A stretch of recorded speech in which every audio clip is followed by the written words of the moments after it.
नमस्कार, दिव्य योगासन की तरफ से आपका हार्दिक स्वागत है। आज हम जानने की कोशिश करेंगे कि अक्षय तृतीया के दिन व्यापार वृद्धि का प्रयोग कैसे करें। आपको पता ही है कि अक्षय तृतीया साल में एक बार आने वाला एक विशेष मुहूर्त माना जाता है। इस दिन जो भी आप अच्छे कार्य करते हैं उसका 10 गुना लाभ आपको मिलता है। तो इस दिन अगर व्यापार वृद्धि प्रयोग करें तो लाभ आपको कई गुना ज्यादा मिलता है। क्योंकि देखिए, हर इंसान अपने बिजनेस में बहुत मेहनत करता है, अथक प्रयास करता है, अथक मेहनत करता है। वो अपनी मेहनत में कमी नहीं करता। फिर ऐसा क्या होता है कि इतना मेहनत करने के बावजूद वो अपने क्षेत्र में सही ढंग से सफल नहीं हो पाता? कोई तो कारण होता ही है। तो कहने का अर्थ ये हुआ कि अक्षय तृतीया के दिन अगर व्यापार वृद्धि व्यापार वृद्धि प्रयोग करते हैं तो आप किसी भी क्षेत्र में व्यापार कर रहे हैं, किसी भी वस्तु का व्यापार कर रहे हैं, किसी भी तरह का कार्य कर रहे हो, उसमें सफलता का प्रतिशत कई गुना बढ़ जाता है। एक कहावत है ना कि समय के साथ जो व्यक्ति चलता है उसे लाभ मिलता है। यानी समय निकल जाए, उस समय आप कुछ प्लान करते हैं तो उसका कोई लाभ नहीं मिलता। समय किसी का इंतजार नहीं करता, आपको समय के साथ चलना होगा। इसीलिए हमारी हिंदू परंपरा के अनुसार मुहूर्त की अहमियत बढ़ जाती है। मुहूर्त में किया गया काम 10 गुना ज्यादा लाभ देगा। अगर जब मुहूर्त निकल जाए तो फिर जिंदगी भर काम करते रहो, कोई लाभ नहीं। तो मुहूर्त की अपनी अहमियत होती है। इसलिए हमारे हिंदू परंपरा में मुहूर्त की वैल्यू बहुत ज्यादा मानी गई है। ऐसा तो कोई व्यक्ति कोई भी काम कर सकता है, कभी भी कर सकता है, कोई रोक टोक नहीं। फिर ऐसा क्यों कि दीपावली के दिन, काली चौदस के दिन लक्ष्मी पूजन की जाती है। लोग अपना काम धंधा छोड़ के, दुकान धंधा बंद करके दिवाली की पूजा करते हैं, माता लक्ष्मी की पूजा करते हैं, क्योंकि वो एक विशेष मुहूर्त है। मुहूर्त को मुहूर्त को कोई छोड़ना नहीं चाहता। समझदार व्यक्ति तो बिल्कुल छोड़ना नहीं चाहता।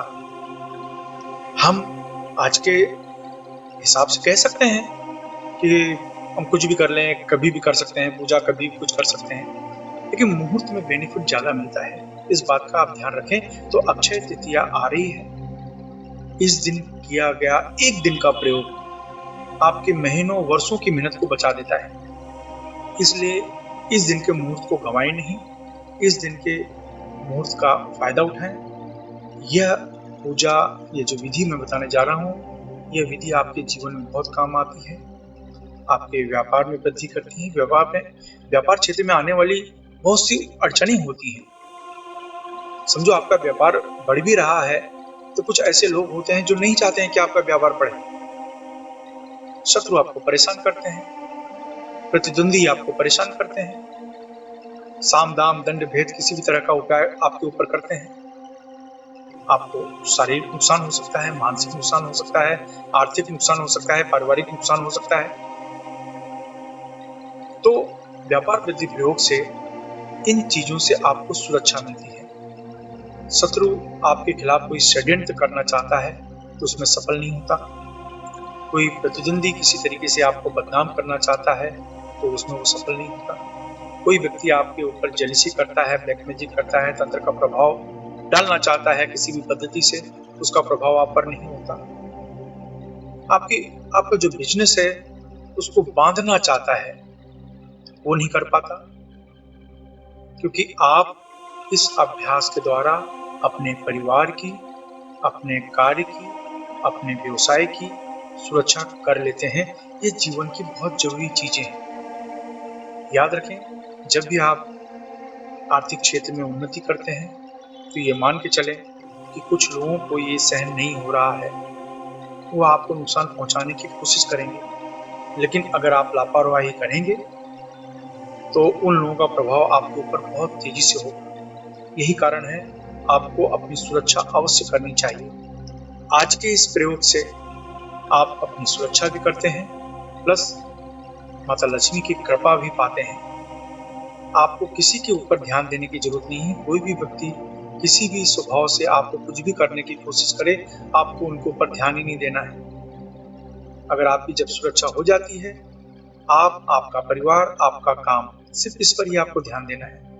तो इस साधना का उपयोग अवश्य करें।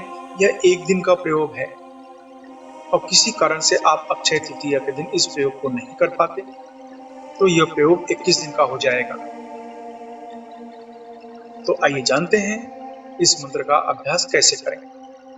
दोनों आंखों के बीच में ध्यान देते हुए, अपने आज्ञा चक्र पर ध्यान देते हुए इस मंत्र का जाप करना है। और यह मंत्र है ओम ह्रीं श्रीं महालक्ष्मी अक्षय धनपति देहि देहि ऐं श्रीं क्लीं स्वाहा। ओम ह्रीं श्रीं महालक्ष्मी अक्षय धनपति देहि देहि ऐं श्रीं क्लीं स्वाहा। इस मंत्र का उपांशु जाप करें, यानी धीमी आवाज में जाप करें। आपकी आवाज आपके कमरे से बाहर जाने न पाए, इस बात का विशेष ध्यान रखें। याद रखें, इस मंत्र का जाप अगर आप एक दिन के लिए कर रहे हैं, अक्षय तृतीया के दिन कर रहे हैं, तो इस मंत्र का जाप 31 माला 31 माला आपको करना है सिर्फ एक दिन के लिए। 31 माला यानी 31 माला का जाप करेंगे तो आपको करीब करीब 1-1.5 घंटा का समय लगेगा। और अगर आप किसी कारण से अक्षय तृतीया के दिन साधना नहीं कर सकते तो आपको किसी भी शुक्रवार, गुरु पुष्य नक्षत्र, होली, दीपावली के दिन इस मंत्र का अभ्यास करना पड़ेगा और यह प्रयोग आपका हो जाएगा 21 दिन का। 21 दिन का प्रयोग आपको करना पड़ेगा। तो या तो एक दिन का करें या फिर 21 दिन का इस मंत्र का अभ्यास आप करें। अब जानते हैं इसके कुछ नियम। अपनी पूरी श्रद्धा बनाए रखें। इस मंत्र को गृहस्थ सन्यासी कोई भी जप कर सकता है। इस मंत्र से शरीर में अत्यधिक गर्मी पैदा होती है, इसलिए ढीले ढाले वस्त्र पहनकर अभ्यास करें। महिलाओं को सम्मान दें। पति पत्नी मिलकर अगर इस मंत्र का अभ्यास करें तो कई गुना ज्यादा लाभ मिलता है। इस अभ्यास से पसीना ज्यादा आना, बार बार बाथरूम जाना, सर्दी जुकाम इस तरह की समस्याएं हो सकती हैं, इसलिए डरे नहीं। अगर आप नौकरी कर रहे हैं, बेरोजगार हैं या विद्यार्थी हैं, गृहिणी हैं, तो इस मंत्र को पूर्व दिशा की तरफ मुंह करके जपें। अगर आप व्यापार कर रहे हैं, कला के क्षेत्र में हैं, तो इस मंत्र को पश्चिम दिशा की तरफ मुंह करके जपें। अगर आप लॉटरी, सट्टा या शेयर मार्केट से जुड़े हैं, बैंकिंग क्षेत्र, मेडिकल क्षेत्र या होटल के व्यवसाय के क्षेत्र में है, तो इस मंत्र को उत्तर दिशा की तरफ मुंह करके जपना चाहिए। अगर आप जमीन खरीदने बेचने का कार्य करते हैं, खेती का कार्य, लोहा, कोयला, चमड़ा तथा तेल के क्षेत्र में, या कोई ऐसा कार्य करते हैं जिसमें आपको ब्रोकरेज यानी दलाली लेनी पड़ती हो या देनी पड़ती हो, तो इस मंत्र को दक्षिण दिशा की तरफ मुंह करके जपना चाहिए। इस मंत्र का जाप 18 वर्ष के ऊपर कोई भी स्त्री पुरुष कर सकता है। याद रखें, जब भी कोई आप अच्छे कार्य की शुरुआत करते हैं या संकल्प करते हैं तो तुरंत कोई न कोई अड़चनें आनी शुरू हो जाती है, इसलिए प्रबल संकल्प के साथ अभ्यास शुरू करें। इस मंत्र का जाप सूर्यास्त के बाद करें तो लाभ ज्यादा मिलेगा। धूम्रपान, मद्यपान, व्यसन, मांसाहार से बचें। ब्रह्मचर्य का पालन करें। याद रखें, कोई भी साधना करें तो हमेशा अच्छे पर्पज के लिए करें, बिना स्वार्थ के साधना करें, समाज की सेवा हेतु साधना करें, किसी को लाभ पहुंचाने हेतु साधना करें। किसी को नुकसान करने के लिए स्वार्थ के साथ इस साधना को नहीं किया जाना चाहिए। जीवन में कभी भी कोई साधना करें तो अपने मन में इच्छा हमेशा यही बनाए रखें कि इस साधना से मैं लोगों का समाज में कल्याण करूंगा, तब वो साधना फलित होती है। लेकिन अगर आप किसी स्वार्थ के तहत कोई भी साधना करते हैं तो उसमें सफलता नहीं मिलती, इस बात का विशेष ध्यान रखें। अभ्यास समाप्त होने के बाद अश्विनी या वज्रली मुद्रा अवश्य अपनाएं। यह मुद्रा आपको ब्रह्मचर्य का पालन करने में मदद करती है। अश्विनी या वज्रली मुद्रा क्या है, यह जानने के लिए नीचे डिस्क्रिप्शन में लिंक दिया गया है, वहां से जानकारी आप प्राप्त कर सकते हैं। इसके अलावा मुंबई के निकट वज्रेश्वरी में 2 दिन का श्री विद्या साधना शिविर, जिसमें 1.25 लाख से 5.5 लाख मंत्र का अनुष्ठान होने जा रहा है। अगर आप यह साधना करना चाहते हैं तो नीचे डिस्क्रिप्शन में लिंक दिया है, वहां से इस साधना की जानकारी और रजिस्ट्रेशन कर सकते हैं। ये साधना उन लोगों के लिए बहुत जरूरी है जो व्यवसाय के क्षेत्र में हैं, जो भौतिक सुख के लिए बहुत मेहनत करते हैं लेकिन भौतिक सुख की प्राप्ति नहीं होती, व्यवसाय को बढ़ाने के लिए बहुत मेहनत करते हैं लेकिन व्यवसाय बढ़ नहीं पाता, आर्थिक समस्या से उबरने की बहुत कोशिश करते हैं लेकिन आर्थिक समस्या से उबर नहीं पाते। ऐसे लोगों के लिए यह श्री विद्या साधना वरदान स्वरूप माना जाता है। अगर आप इस साधना को करना चाहते हैं तो नीचे डिस्क्रिप्शन में लिंक दिया है, वहां से इस साधना शिविर में भाग लेने के लिए फॉर्म भर सकते हैं। आप अपने जीवन में हमेशा तरक्की करें, इसी शुभकामना के साथ धन्यवाद।